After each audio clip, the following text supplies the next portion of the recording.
Salut les bunnies, aujourd'hui je vous retrouve enfin pour une nouvelle vidéo un petit peu controversée. Aujourd'hui on va parler de la nécessité ou non d'avoir un ou deux lapins. Pourquoi je vous parle de ce sujet-là? Eh bien tout simplement parce que j'ai l'impression que c'est tabou, c'est quelque chose qui malheureusement est tellement directif. Enfin, quand vous regardez dans les associations, auprès de votre vétérinaire ou sur n'importe quelle rubrique ou forum, vous tombez inévitablement sur cette phrase de « un lapin est grégaire, il vit forcément en couple ». C'est le genre de choses qui m'énerve, je ne peux pas en fait. C'est-à-dire que, comme beaucoup d'entre vous doivent le savoir maintenant, j'ai mon caractère et voir tout ça, voir les bons côtés, les inconvénients, mais continuer à dire aux gens « mais si, vous inquiétez pas, faites des couples », sans jamais leur parler des raisons de pourquoi c'est préférable à deux, ou encore des contraintes auxquelles ils vont devoir être confrontés pendant cette période de mise en cohabitation, je trouve pas ça juste en fait. Je trouve pas ça juste de vous dire tout simplement c'est comme ça et de pas vous expliquer. Alors aujourd'hui je vais essayer tant bien que mal de nuancer le propos, je vais pas vous donner de réponse à dire il faut absolument un lapin, il en faut deux, etc. Ce n'est pas mon rôle. Par contre je vais vous donner les petites informations que j'ai en ma possession pour vous aider à faire votre choix. Alors tout d'abord, on va partir de la base. Pourquoi, en fait, on dit à tout le monde qu'il faut absolument avoir un couple quand on a des lapins? Eh bien, tout simplement parce qu'en fait, on part de son ancêtre qui est le lapin de Garenne et qui est un animal grégaire. Donc, le lapin qu'on a actuellement est également grégaire, c'est-à-dire, pour petite explication, c'est un animal qui vit en groupe, en communauté et forcément en couple.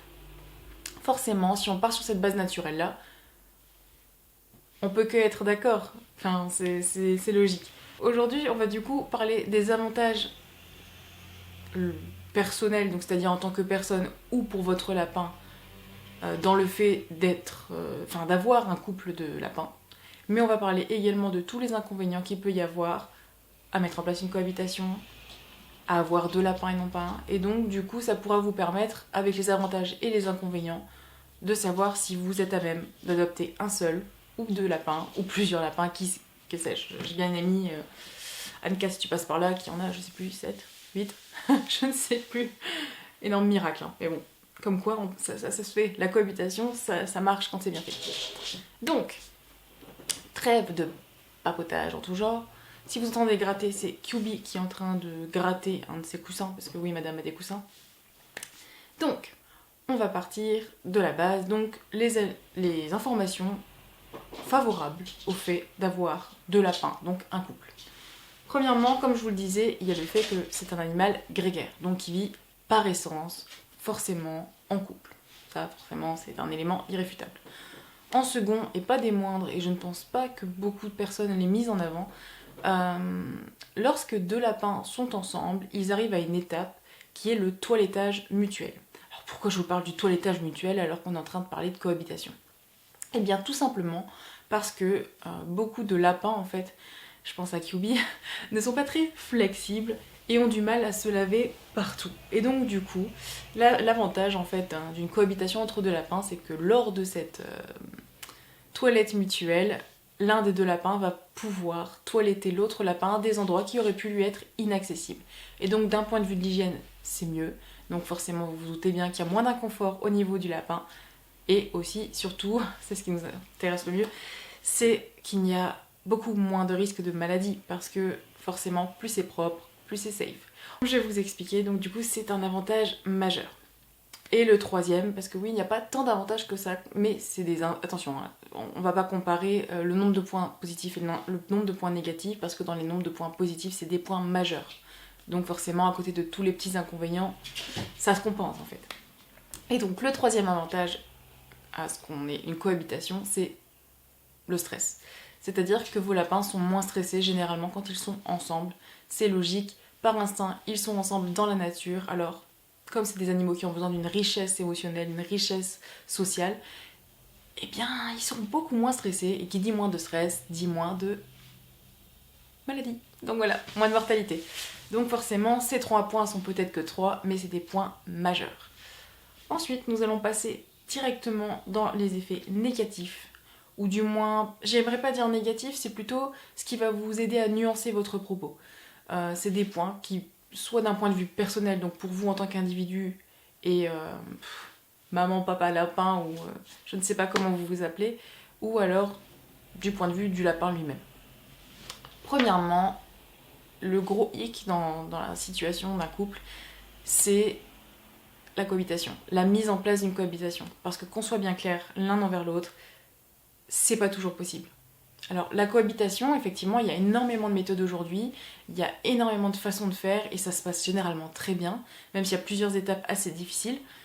Mais en définitive, on arrive à les appliquer dans la majeure partie du temps. Et comme je vous l'ai répété dans une autre vidéo, je vous mettrai le petit i ici. Bien sûr, ça fonctionne de manière, comment dire, de la meilleure manière si c'est un mâle stérilisé et une femelle stérilisée. Je parle bien dans ce cas précis. C'est sûr que si vous essayez deux mâles ensemble, je peux rien vous garantir. Et ni la vie de l'un, ni la vie de l'autre, ni cohabitation, ni rien. Donc voilà, c'est toujours des choses qu'il faut prendre en compte, effectivement. Donc la cohabitation, même si c'est souvent le faisable, il y a des fois où c'est impossible. Et ça, c'est quelque chose qu'il faut bien prendre en compte pour la suite, dans le sens où une fois et dans beaucoup d'associations, et pas de leur faute, hein, c'est normal, je trouve, mais lorsqu'on prend un lapin dans une association en vue d'une cohabitation, vous avez tout intérêt à avoir deux pièces. C'est-à-dire que c'est à la fois un risque psychologique, dans le sens où vos deux lapins peuvent ne jamais s'entendre, et donc il peut ne jamais y avoir de cohabitation, et donc du coup là, le couple ça n'existe pas, et en plus de ça vous vous retrouvez avec deux lapins seuls. Donc bon, vous devez répartir encore plus votre temps, parce que forcément qui dit cohabitation impossible dit forcément qu'il y aura un problème d'espace. Lorsque vous prenez un couple, vous avez donc besoin de vous dire très clairement dans votre tête que d'une part, la cohabitation ne sera peut-être pas forcément faisable, et que dans ce cas-là, il va falloir plus d'espace. Quand vous adoptez un deuxième lapin, il faut penser à ça. Une pièce par lapin, donc ça fait 2 pièces, et une pièce neutre pour la cohabitation, la mise en place. Donc il faut déjà avoir 3 pièces disponibles, en plus de celles dans lesquelles vous ne voulez pas mettre votre lapin, hein, pour mettre en place cette cohabitation. Donc ça, il faut absolument le prendre en compte, parce que malheureusement, beaucoup d'autres personnes ne sont pas mises au courant de ça, la cohabitation ne se fait pas correctement, et on a un nombre incalculable d'abandons qui sont suite à ça. Et ça, c'est pas possible. D'un point de vue humain ou d'un point de vue de l'animal, c'est impossible de faire ça. Donc voilà, si vous prenez la décision à la fin de cette vidéo de prendre un deuxième lapin, prenez ça en compte. Qui dit cohabitation dit espace et dit prendre des risques et être d'accord avec le fait qu'on peut avoir 2 lapins dans des pièces différentes. Et donc du coup, devoir donner plus de temps à chacun des lapins avec ce qu'on a. Voilà, ça faut quand même pas l'oublier.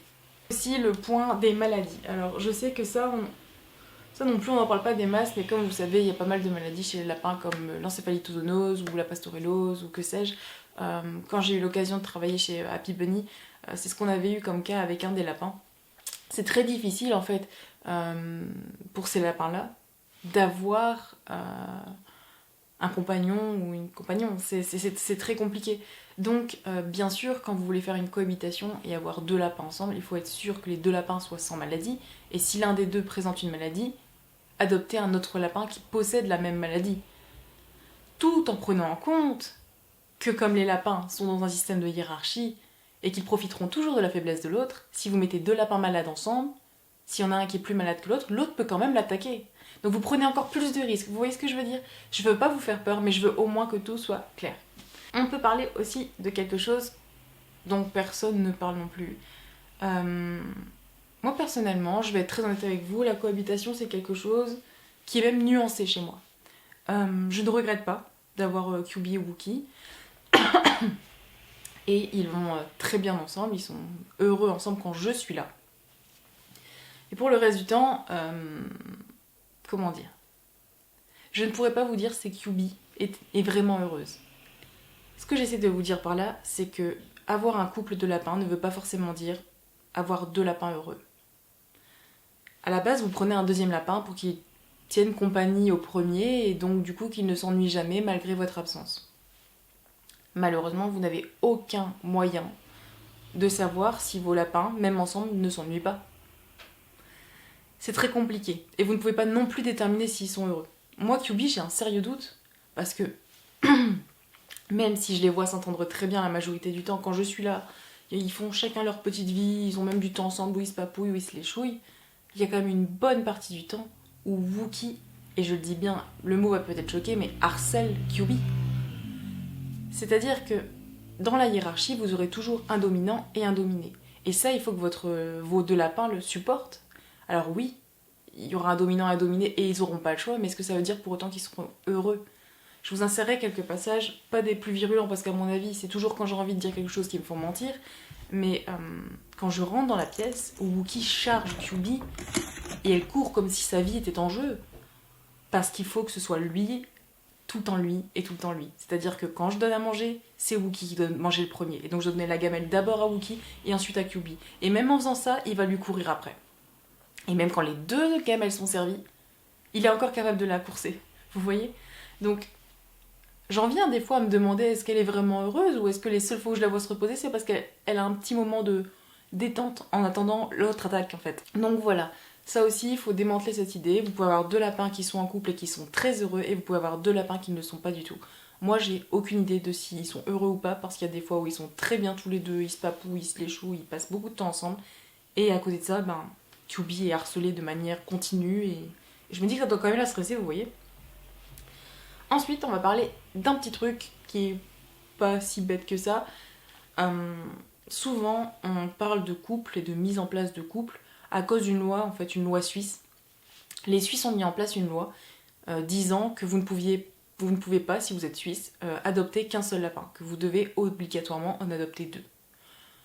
Ça aussi, c'est pas vraiment un argument parce que quand on regarde un peu la loi de plus près, ça concerne, même si c'est quand même pas bien, ça concerne que les lapins d'élevage et les lapins en cage. Pour les lapins en liberté totale, il n'y a pas d'obligation. Donc vous voyez, forcément, un lapin qui est en cage ou qui est en élevage, donc encore en cage, il n'a pas beaucoup de place, vous voyez, donc il peut pas s'épanouir, il peut pas montrer son caractère naturel, son comportement, il n'a rien pour le distraire, il n'a pas d'espace pour courir, donc mis à part, enfin, il n'a pas de sociabilisation, pas d'espace, pas d'amusement, rien.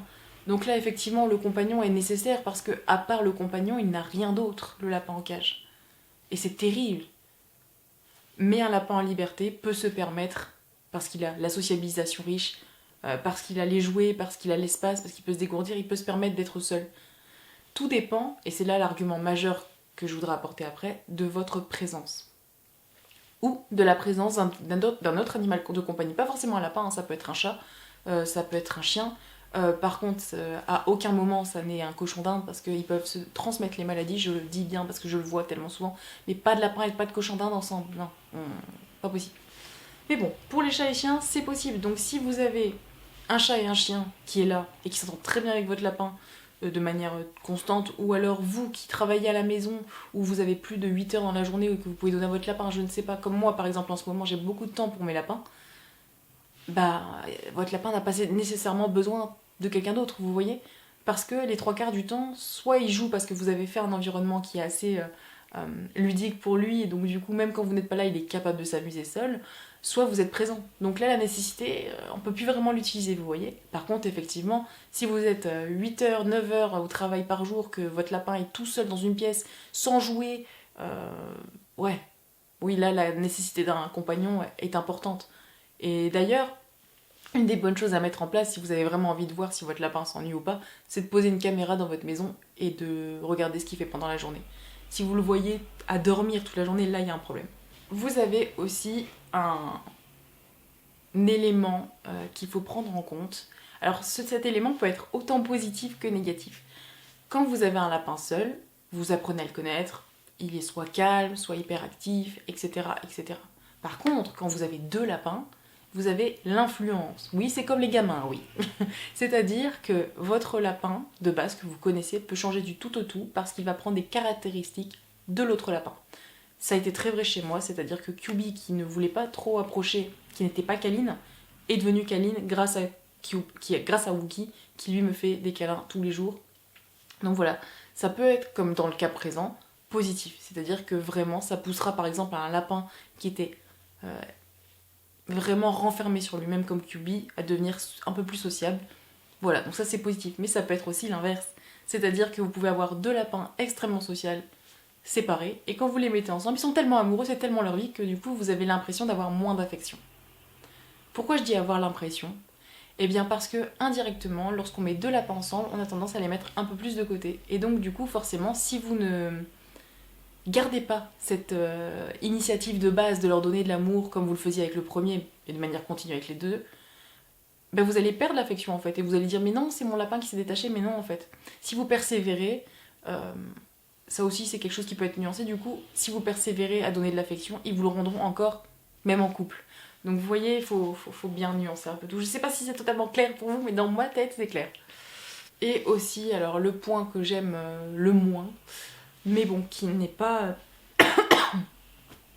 je vais y arriver. Pas des moindres, c'est les frais. Enfin, à savoir que quand vous prenez un lapin, vous avez des frais, mais quand vous en prenez deux, bah, vous cumulez, en fait, vous doublez vos frais. Et donc, du coup, ça ne sert à rien de prendre deux lapins si, en prenant un deuxième lapin, vous devez vous restreindre sur les frais médicaux pour les deux lapins. Si vous n'avez pas assez de moyens pour en avoir deux, n'en prenez pas deux. Trouvez autre chose. Parce que du coup, le jour où il arrive quelque chose, c'est les deux lapins que vous mettez à mal et vous avec. Donc voilà, ça aussi c'est hyper important à prendre en compte.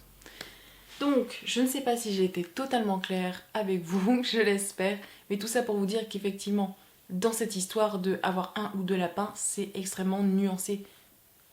Et tout dépend de votre situation. Si vous avez beaucoup de temps ou que vous avez un animal de compagnie, c'est pas forcément nécessaire. Et donc du coup, regardez aussi les points négatifs. Si vous n'avez pas les moyens, c'est peut-être pas forcément nécessaire non plus.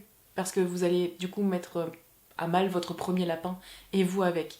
Par contre, si vous avez tout qui est en place, si vous avez le financement, que vous avez un bon nombre de pièces, que effectivement votre lapin, vous sentez qu'il s'ennuie, allez-y, allez-y. Je ne suis pas contre, mais je ne suis pas pour. Et je voulais absolument que tout le monde puisse avoir les données favorables et négatives dans cette question, parce que c'est pas possible, on peut pas continuer à vous regarder dans les yeux, et je sais que je vais me faire beaucoup d'ennemis en disant ça, mais on peut pas continuer à vous regarder dans les yeux et vous dire il faut absolument avoir un couple de lapins, parce que sinon, terrible.